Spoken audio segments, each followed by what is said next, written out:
pagkakaiba, Duterte versus Marcos. Si BBM naglalakad, walang pumapansin. Walang nagkakagulo sa kanya. At kailangan pa nilang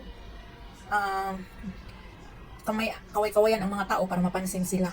Ayan. Ayan, kita nyo? Walang pumapansin.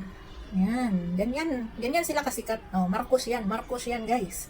Oh, di ba? Pinansin ba sila ng mga tao diyan? Oh, kailangan pa nilang magawa ng ano.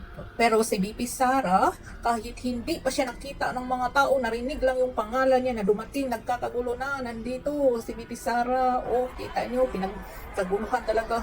Yan. Ganyan mga guys. Tapos sino yung nagsasabi na wala nang supporters ang mga Duterte? You are a big liar. Kayo ang fake news. Tingnan nyo gaano karami ang supporters ng mga Duterte. Oh, ayan, solid yan, solid. Buboto namin, PDP laban. Straight, PDP lang. Zero ang mga team bangag.